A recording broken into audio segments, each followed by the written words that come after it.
Entender qué está sucediendo en este proceso electoral en la República Argentina es uno de los desafíos que todos los medios de comunicación y los comunicadores tratamos de analizar, de comprender y por supuesto después de transmitir con elementos que tengan que ver con la realidad, con visos de certeza.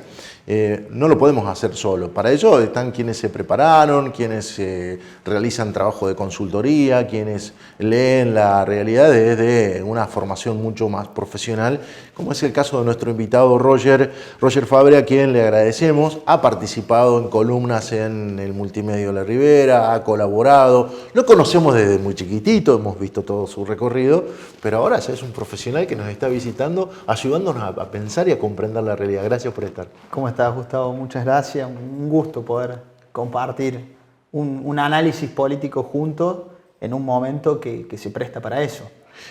Volvimos a hablar de política. Sí, creo que en los últimos 4 o 5 días, desde el cierre de las campañas electorales para las PASO hasta hoy, hasta la actualidad, la sociedad se politizó. Empezó a hablar de lo que implica un proceso presidencial a través, seguro, de esta sorpresa en términos electorales que pateó el tablero del no bipartidismo, pero sí de las dos coaliciones que gobernaron los últimos años nuestro país, que gobiernan las provincias y la mayoría de los municipios. Creo que la sociedad se politice es algo positivo, es algo bueno, y creo que debemos hacerlo más seguido, no solamente cuando se vienen las elecciones, porque todos los temas siempre son políticos y hay que tratar de hacer el ejercicio de aceptar al que piensa distinto y tratar de encontrar una coincidencia en su postura. Y la política es eso, ¿no? Es bueno, ¿por qué la gente apoyó en un determinado espacio el oficialismo? ¿Por qué el otro tercio es de Juntos por el Cambio? ¿Y por qué el tercer tercio creció de la manera que creció con la figura de este líder libertario que es Javier Milei? En el comienzo del siglo XXI tuvimos la peor crisis de la que tengamos por lo menos referencia que es cíclica y que se va repitiendo por décadas. Pero en el 2001, con el que se vayan todos, surge al escenario ni más ni menos que Néstor Kirchner, que nos propone volver a hablar de política y que contagia a la juventud. Sí. Durante los primeros 15 años, los dueños de la calle, de la militancia y del pensamiento estructurado en los jóvenes eran quienes conformaban esa estructura política. Esa estructura política no supo ayornarse cuando a través de los focus group, de las redes sociales, de las plataformas digitales, se generó una nueva forma de militar. Y allí aparece el macrismo con toda su parafernalia y se hace del poder a nivel nacional. Pero ellos mismos tampoco supieron interpretar cómo eso mutó a la realidad de la comunicación hoy, que también se hace a través de las redes sociales, y ellos mismos terminan siendo derrotados por este nuevo formato que propone Milei. ¿Entendés que eso es más o menos lo que sucedió? Sí, a ver, fue una primavera de alguna manera lo que llevó adelante el gobierno nacional, fundamentalmente con Néstor Kirchner, en el sentido de que dio la posibilidad de volver a debatir algunas cuestiones de los años más oscuros, pero también de un futuro un poco mejor que iba a llegar. Y en eso, obviamente, generó expectativas en las personas más jóvenes que salieron a ponerse la camiseta por un proyecto político. Y también en los adversarios, que entendían que la política se debía manejar de otra forma y que el debate político tenía que darse y darse en la calle y darse en las instituciones. Creo que esos jóvenes tuvieron el problema o la dificultad para luego ser quienes lideraran la continuidad de ese proyecto político y a su vez cometieron el error de no ser autocríticos en algunas cuestiones. Muchas veces en política se da esto de que se le dice a la dirigencia lo que quiere escuchar y no se tiene capacidad para interpelar muchos temas que en definitiva terminan afectando a los jóvenes porque años siguientes vienen modelos políticos distintos y y pueden empatizar con la opinión pública. Creo que el macrismo entendió que necesitaba una pata en la calle, que se lo podía brindar, no digo su socio político, digo un espacio político que había quedado de lado, que es el caso del radicalismo, no digo su socio porque no se gobernó en igualdad de condiciones, pero también interpeló y aceptó muchas de las críticas que se le hacían a esos jóvenes y a través de estrategias adecuadas y modernas de comunicación logró generar expectativas, logró generar una esperanza en esta idea de cambio, ¿no? En el sentido de que había muchas cosas que estaban bien, había muchas otras que estaban mal, pero muchas veces los ciudadanos y las personas buscamos el cambio constantemente porque creemos que es la forma de mejorar lo que no nos gusta. Bueno, un gobierno que se dio del año 2015 al 2019, creo que es una situación que no fue la que todos esperábamos, digo todos los ciudadanos, esa idea de cambio, esa idea de esperanza se fue perdiendo. Esos jóvenes que entendían que el camino de la política era a través de los focus group, a través de las redes sociales y no tanto en las calles, se fue desinflando.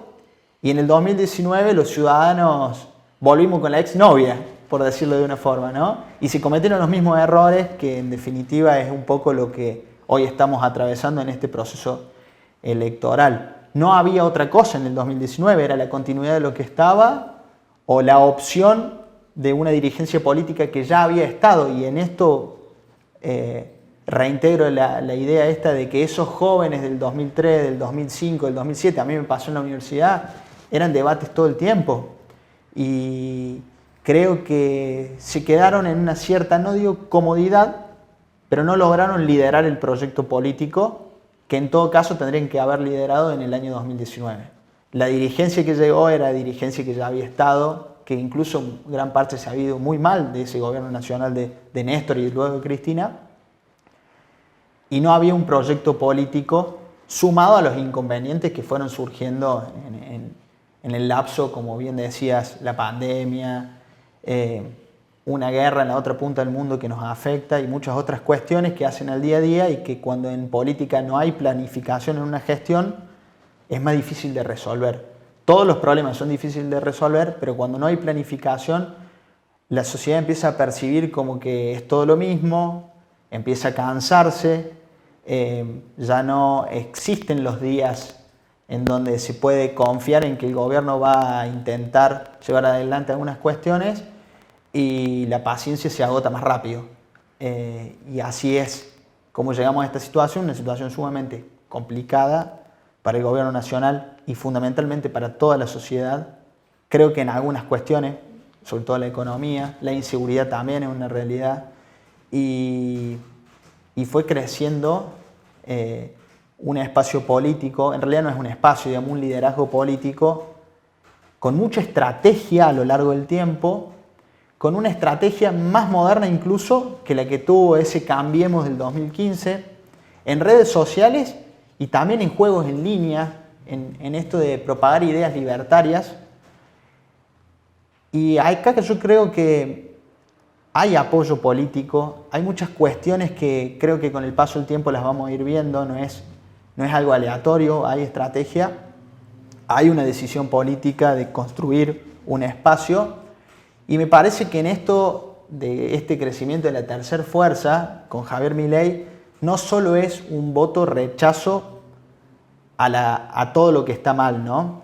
En esta lógica de lo bueno y lo malo, yo soy lo bueno y la gente está de mi lado porque sufrimos todo lo malo que es no solo el sistema político, no solo la dirigencia política, sino también lo público en su conjunto, como si todo fuera lo mismo, como si la universidad pública fuera lo mismo, como si la salud pública fuera lo mismo. Yo no digo que no funcionen mal, por supuesto hay muchas cosas para mejorar, pero en esta dicotomía que se creó en el medio de un camino que estaba separado por una grieta, crecieron estas ideas. Entonces me parece que hay un voto bronca, un voto castigo, pero también hay un voto de convicciones y de ideales fundamentalmente de la gente más joven a través de una estrategia política que fue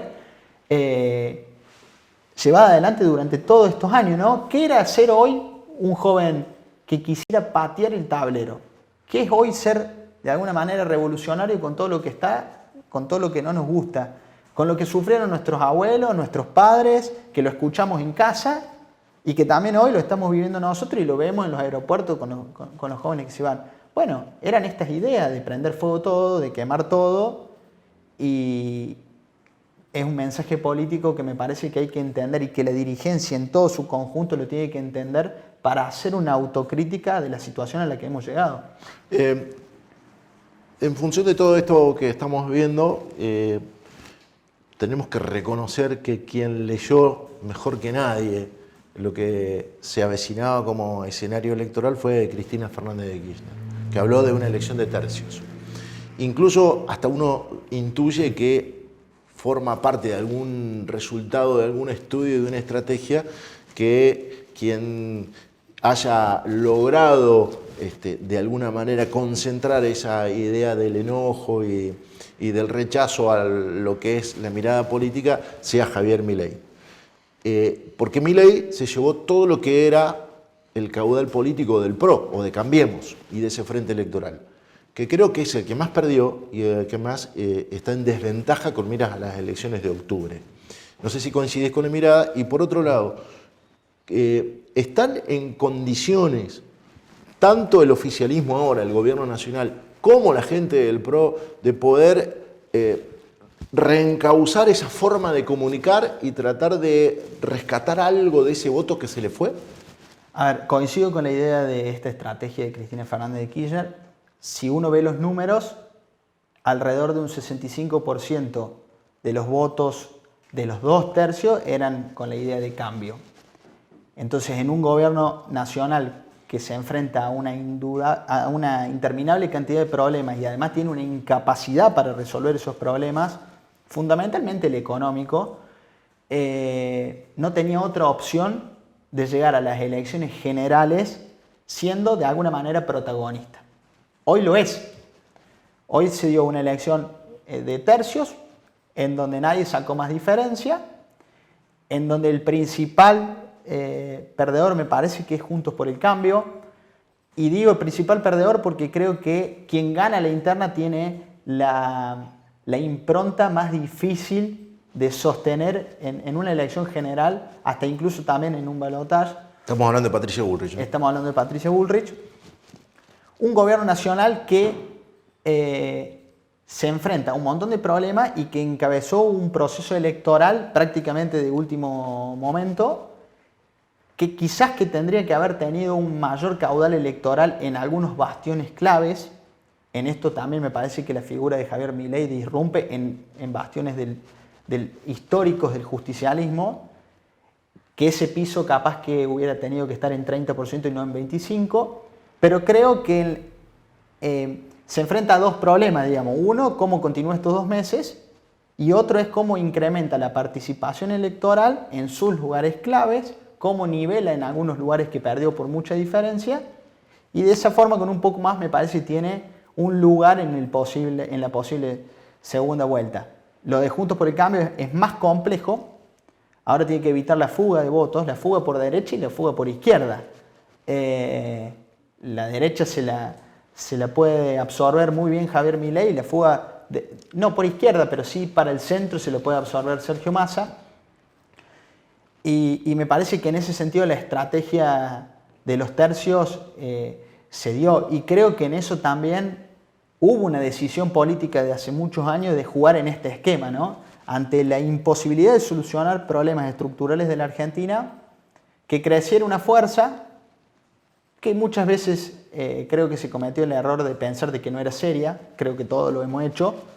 También me parece que con los resultados tenemos que decir que algunas propuestas no son serias, pero hay que tener la seriedad de decir de que puede ser competitivo en una elección definitiva. Y creo que el argumento que se va a empezar a utilizar es, por el lado de esta fuerza disruptora de Javier Milei, la idea de que no es tan alocado lo que quiere hacer, de que va a pelear contra la casta, de que algunas cuestiones que dijo en campaña o durante todos estos años va a ver si lo va a hacer. Tiene que tener un perfil más moderador y tiene que intentar polarizar discursivamente con Sergio Massa y con el gobierno nacional, y por el lado de Sergio Massa va a decir, bueno, vienen por sus derechos. Los jóvenes universitarios que votan a Javier Milei, que sepan que van a intentar arancelar las universidades públicas y darle un voucher a los mejores promedios. Que los que más ganan en este país, si hablamos de los bancos, bueno, va a reventar el Banco Central, y ahí en definitiva el Banco Central lo que hace es intentar regular a los bancos privados y al manejo económico. Entonces me parece que la campaña va a ir para ese lado, pero el problema que tiene el gobierno nacional es los días que estamos viviendo, de cómo sale de esta situación económica, porque muchas veces la sociedad castiga económicamente y sobre todo cuando no se da el ejemplo desde la dirigencia política, ¿no? Entonces ese discurso antisistema de poner siempre al otro en la vereda del frente suma, y muchas veces es muy difícil para el sistema político dar respuesta por los tiempos, por la mala burocracia y por muchas cuestiones, ni siquiera para solucionar problemas estructurales del país, para tapar un bache que puede haber acá en la esquina. Frente a eso crece Javier Milei, pierde Patricia Bullrich o está en la disyuntiva de cómo mantener lo que tiene, y el oficialismo con un poco más que haga tiene, creo que, un lugar asegurado. Otra cosa que me gustaría que nos ayudes a poder mirar con esa perspectiva que vos nos propones es el escenario Schiaretti, esta idea de ir por afuera de una estructura que coqueteó primero con quien pierde la interna en Cambiemos. O sea, se decía que Schiaretti podía ser compañero de fórmula de Rodríguez Larreta, que podía haber un acuerdo post-elecciones con ellos. Digo, equivocaron absolutamente esa construcción, según mi humilde mirada. Pero además, el escenario Córdoba, que sin lugar a dudas ahora va a jugar en una apuesta a voto útil, tratando de capitalizar ese caudal de votos que tuvo el gobierno de la provincia. Sí, me parece que en ese armado político que se hizo puntualmente en la provincia de Córdoba y en la ciudad de Córdoba, y que le dio un resultado positivo al gobierno provincial, Schiaretti intentó ir a un frente de frente, digamos, llevar la discusión más allá. En definitiva, acá competimos, pero afuera puede que estemos de acuerdo en un montón de cuestiones. Incluso cuando el propio Mauricio Macri era presidente, Schiaretti, digamos, tenía un muy buen vínculo como gobernador. Me parece que la lectura es errada en algunos puntos, porque hoy enfrentarse en una elección nacional en donde vos pones en juego tu caudal político, está bien que es quizás tu última ficha política. Yo digo que en política nunca nadie está muerto, y muchas veces es más fácil de lo que pensamos la política, pero Schiaretti, por una cuestión generacional, era dar en esta el paso más allá y salir de la provincia de Córdoba, que tanto respaldo político le dio. Pero se enfrentó nacionalmente, en una provincia que ya sabemos cómo vota nacionalmente, a dos candidatos de Juntos por el Cambio, que cada uno iba a tener en mayor o menor medida, pero iba a tener un caudal de votos, a este candidato disruptor, que es Javier Milei. ¿A quién no registraron nunca? ¿No? Al que no registraron, y me parece que no lo tuvieron en cuenta, y muchas veces ya se veía venir que era una ola que crecía, y fundamentalmente en las regiones en donde en el 2015 le fue muy bien a Mauricio Macri, y a su vez también al aparato histórico del peronismo, que mucho o poco siempre garantiza un piso de votos. En algunos lugares más, en otros menos, pero siempre lo garantiza. Bueno, en ese escenario fue el gobernador Schiaretti en una elección nacional, en donde ahora también tiene el desafío de cómo mantiene lo que tiene para después direccionarlo o no. Cuesta imaginar cómo puede jugar. No veo que tenga cercanía con Patricia Bullrich, tampoco lo veo con Sergio Massa. Me parece que ha sido muy crítico públicamente, y menos aún con Javier Milei. Es probable que se presente en la elección general, que garantice a alguien en la lista de diputados en el Congreso Nacional, y luego que se abra y que se arreglen los de afuera, o que tome las riendas el gobernador electo de Hacemos por Córdoba, Martín Yarlora, y en un posible balotaje entre Sergio Massa, Javier Milei, diga, creo que hay que ir por el lado de Sergio Massa. Una idea. me parece. Pero bueno, creo que fue una lectura que en su momento les dio resultado y que no se pudo plasmar a nivel nacional, pero que hace que haya un 4, un 5% de los votos cordobeses, en su mayoría, que puedan ser direccionados para un lado o para el otro. Te hago la última. El elector de Javier Milei, que estaba tan enojado y que quería dar un mensaje y que quería ser disruptivo y que no lo contenía nada, ¿crees que va a sostener, ahora que empezó a hablar de política y ahora que yo creo que recién después del domingo empezó a escuchar y a leer la propuesta realmente de por dónde va ese sentido que le quiere dar al futuro de los argentinos, este emergente de la política que es Milei? ¿Entendés que puede tener una mirada que lo lleve a reflexionar respecto de lo que pasó? Digo, porque tuve la posibilidad de estar en Buenos Aires el día posterior a las elecciones, recorrer el micro y macrocentro de la ciudad, distintos ámbitos. No había ningún clima de fiesta y veíamos mucha preocupación por lo que estaba sucediendo, digo, ¿no? Las primeras consecuencias de lo que fue esa elección. Sí, cómo reaccionaron los mercados el día después.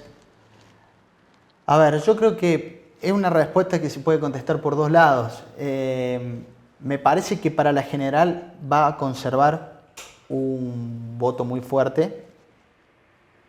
Repito, en gran parte por bronca hacia el sistema, que creo que es una bronca que todos sentimos todo el tiempo cuando nos enfrentamos a una realidad en un país con tantas posibilidades como tiene el nuestro. Por otro lado, me parece que los jóvenes van a salir a militar porque están en ese proyecto político. Y lo que me llama la atención es que muchas veces en Argentina nos ha pasado de votar a gente que creíamos que iba a hacer una cosa o que proponía una cosa y que en el momento de gobernar hacía otra o no cumplía las mínimas expectativas. En este caso Javier Milei está diciendo que va a hacer. Y gran parte de la gente fue a votar por lo que decía que iba a hacer. Entonces ahí creo que puede conservar eso. Y lo que también me genera dudas es que estos fenómenos ya se han dado en el mundo. La diferencia que tiene, por ejemplo, con Bolsonaro en Brasil o con Donald Trump en su momento en Estados Unidos, es que fueron por armados políticos, digamos. Donald Trump fue a una interna del Partido Republicano, Bolsonaro armó su propio aparato político con sectores religiosos y conservadores de la economía brasilera, pero Javier Milei fue solo. Entonces ahí creo que va a tener el desafío de cómo contiene y mantiene lo que tiene. Creo que en la general ese tercio va a estar y va a ser más fuerte incluso de lo que fue ahora, pero me parece que en un balotaje, en un posible balotaje, ahí puede haber una sorpresa o puede que algunas cuestiones se den de otra manera. De todas formas, creo que hay que ir siguiendo día a día. Es una ola y la ola, a medida que va avanzando, se va haciendo más grande. Y de cada persona que fue a votar, una de cada 3 personas que fue a votar votó esa opción política y hay que ser muy respetuoso de eso. Y creo que la dirigencia toda y todo el sistema y todas las personas tenemos que hacer una autocrítica por ahí en algunas cuestiones, ser bastante menos egoístas y saber que si desde el sector público no se hace lo que hay que hacer, es pan para hoy pero hambre para mañana, digamos. Va a traer consecuencias que demoraron en Argentina si comparamos otros países del mundo, pero que están a la vuelta de la esquina. ¿Qué pasa con la política en la Argentina? Es un poco la idea de empezar a pensar precisamente por dónde va este recorrido. Lo invitamos a Roger para que de alguna manera, nos ayude a ir desgranando esto que tiene que ver con el rompecabezas de la institucionalidad y del futuro de la política en nuestro país. La verdad que muy agradecido, Roger. Siempre intentando que podamos poner racionalidad a la hora de comunicar, hacerlo con respeto y con responsabilidad. Gracias. Muchas gracias y bueno, vamos a seguir de cerca qué pasa.